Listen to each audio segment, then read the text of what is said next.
Hello, Gomez here for the LAN Up channel, here with the first new cards that we've seen, potentially new Shurima cards, everything like that. It's obviously going to be coming out on the 3rd of March, so let's get in, see this thing that they're going to be posting, what are the new cards going to start to be. The reveals are starting, the most exciting time in Runeterra, any kind of card game is card reveals. Let's get into this.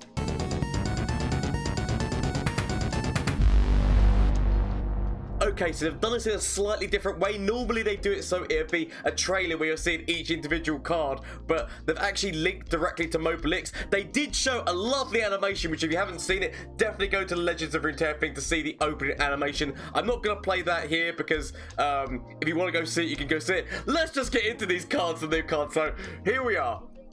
Firstly, for some reason, I want to start off with a landmark. Also, number one, we get to see what the new region Shurima's like. It's pretty standard, their icon, but actually getting to see what it's going to look like in the game, I think is at least interesting.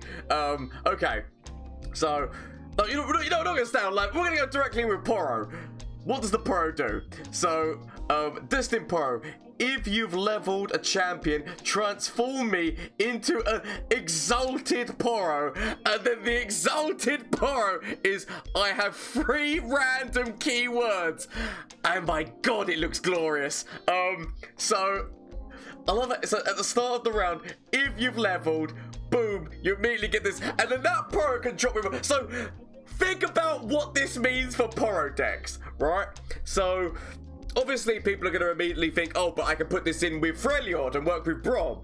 But with P and Z, especially with Give It All, there is potential comedy that could come through there. Because, I mean, admittedly, that region's already got Daring Poro and whatnot. Admittedly, you don't get the Poro stack. So, it's kind of a, do I do this with P and Z or do I go with Poro's natural home, which is Freljord? I can go either way, if I'm going to be honest with you, because building a big board of Poros and then building a big board and then sharing all the keywords, especially if you've got things like Victor and things like that. So I do like the idea of that, because the problem with Heart of the Fluffball, the Poro card that puts them all together, is that this Targon just hushes that. Unless you can get, what's his face, Spell Shield, which obviously you can do. But I'm loving that. I'm loving their Poro already. The one thing is to note that they did say, so we've got the new keyword, which is countdown.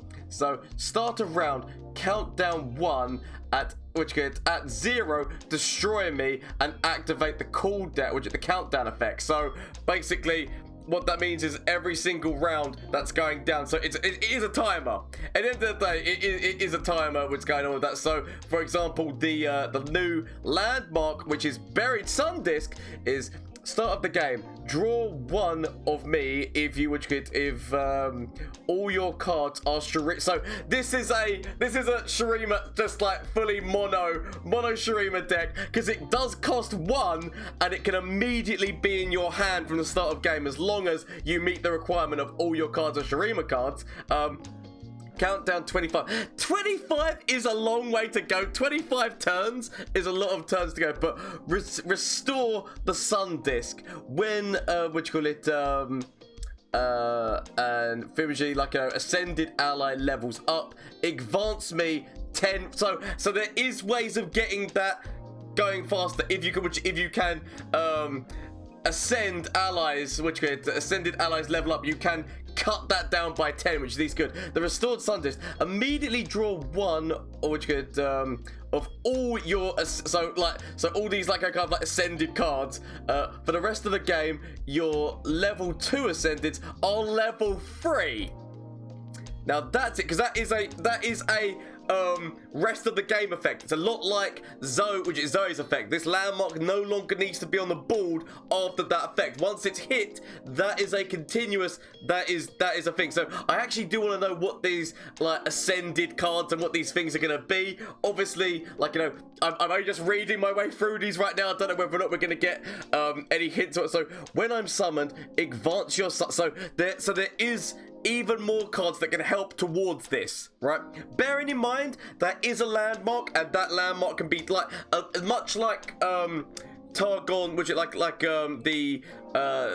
Star Spring and whatnot, people can run landmark removal, and they can wait. They can wait until you're about to get this, or like if they think that you're within 10, they can wait and then destroy it, which means maximum value for them, because it means that they're literally getting rid of that. The only, like, the plus side of this landmark is you know for a fact you're going to be drawing it immediately if you've only got Shurima cards in your deck. The negative side is, so basically, like, you figure to yourself, oh well, I only need to put one in my deck because I'm instantly going to be getting it and then getting the things. But then by only having one in your deck, it then means that they can be easily destroyed, and so that's why it kind of like almost feels bad to play multiple, but you might have to, like, depending on how your deck operates, right? Okay, but I'm loving this Poro. Like, they've hit the nail on the head with the Poro. I'm also just loving all the art that's going on here. So devoted cancel, start of round. If you've leveled a champion, heal your champion and Nexus for 2. So, okay, so little bit of heals going on here. It's a little bit of a requirement because you do need to make sure that you have at least leveled a champion, but that is a continuous heal going into there. Plus, it's got a good health stat, right? It's got a good health stat. It's not like Broadback Protector whereby it's taken its own health stat away to heal. So it's healing, which it heals your champions and Nexus. So it is a continuous heal for your family. So potentially, speaking about Star Spring when it came to landmarks, potentially some Star Spring interaction could still be done there for multiple heals. Alliance, draw, which is so allegiance. So yet again, if you're running Sardis, this is probably something you're gonna do. Draw a champion and grant it +2/+2. So that's quite good. Or even if you were to run a deck and then just have a champion in it who's like, so basically run mostly Shurima, like depending obviously what other cards are going to be Shurima, but you could have that and then have another hero, for example Brom, and then Brom will come down as like a 2, it'll be a 2/7, won't it, with regen and things. So there's certain things that you could definitely use this card for, as well as obviously once we see what the champions are going to be in this region, there's going to be like obviously some things that you can do with that. Voice of the Risen. If you've leveled a so a lot of these things seem to be working with leveling champions, right? So the question then goes to do you go with their champions or do you go with champions who are easy to level? Like, for example, so what's his face, like Swain can be leveled quite quickly, depending on obviously like how you're playing him and whatnot. Swain can be leveled quite quickly. You can make sure that you're going to draw him and give him +2/+2, but obviously that's more if you were doing an allegiance, which you'd be doing Swain, you want to be getting some damage in, so there's going to be a number of Noxian cards in there.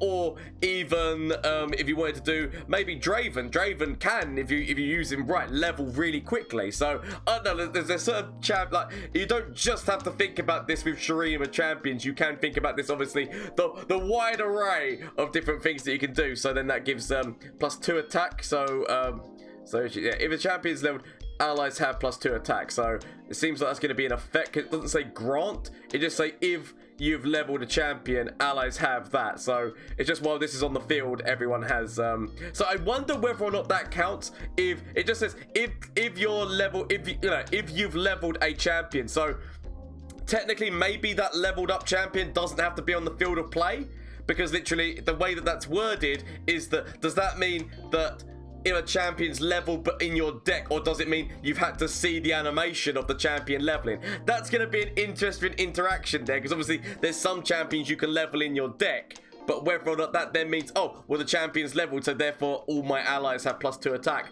I don't know about that one yet, but it'll be definitely something worth testing out when the cards come out. So this one, 7 cost, slow speed, ascended rise, level up all level 1 ascended allies. So this is yet again where they're seeing that term of ascended allies. We don't 100% know what that means yet, and obviously this means that all your ascended allies are level 3. So I honestly want to see what that means, because that is gonna be potentially like something that this whole region obviously revolves around, and I want to know what it does and how it works, because that is gonna be a lot of fun working with that. So it's fun. Like, this is the reveal. it shows you a lot. There's a landmark, it's telling you things, but it's showing you so much and yet so little at the same time, because you're seeing these things and seeing what they can do, but then like there's certain bits, especially when it comes to the ascendants, and which are that you don't get to know 100% what that means yet. So you will find out as more cards get revealed. We'll find out what this means. But obviously people were saying that the sun disc was most likely going to be the landmark for this region. I'm loving the Poro and how the Poro works, and the artwork on the Poro is amazing. I can definitely see myself making a very stupid Poro deck working with around this whole thing. There's also, like I said, like a lot of things that are working with this and then working that down. So far this is the only countdown card we've seen, because obviously they did say that the new keyword is countdown, which is at the start of the round it counts down by 1 and slowly but surely destroy me to activate the thing. So I'm honestly interested to see whether or not any other cards go with that keyword, or whether or not it's just going to be that landmark, because there's certainly different things that you could do with that, right? In terms of the fact that you could have a minion who they start off with really low stats, but if they can stay alive and if they can get through turn by turn by turn, like even so.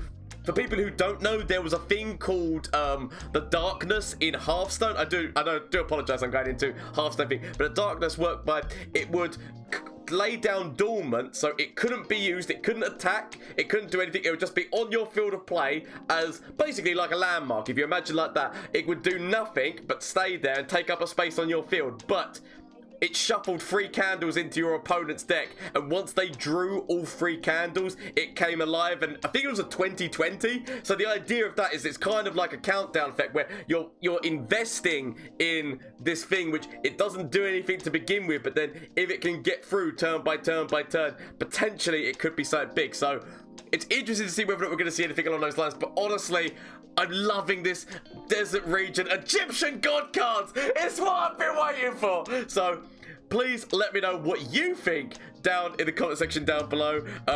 Obviously, to me, this is just massive hype. I can't wait to see what this Ascendance thing does in terms of like what it is. The fact that we're hearing like our level 3 rather than level 2, I just want to know. I want to know what this means. It showed me so much, but yet so little. But I said, let me know what you think down in the comment section down below. As well as that, obviously, shameless plug time. Twitch, Twitter, and Instagram. If you haven't already, I'm over on Twitch live on Mondays, Tuesdays, Wednesdays, and Thursdays. So you want to come catch the action live, please feel free to. As well as the fact that obviously there's daily content coming out on YouTube. If you want to see like a merch link down below as well as the Discord, if you want to get in there and start talking about all of this stuff, please feel free to. But honestly, thank you all so much for the support. I cannot wait to see more of these cards, and I can't wait to get hyped with you. So until next time, bye. From flash of brilliance that could save me. Save me! That doesn't save me. Okay. Is there anything from you? Save me. That doesn't save me! Okay. Get rid of this and get rid of this. Find something that can save me.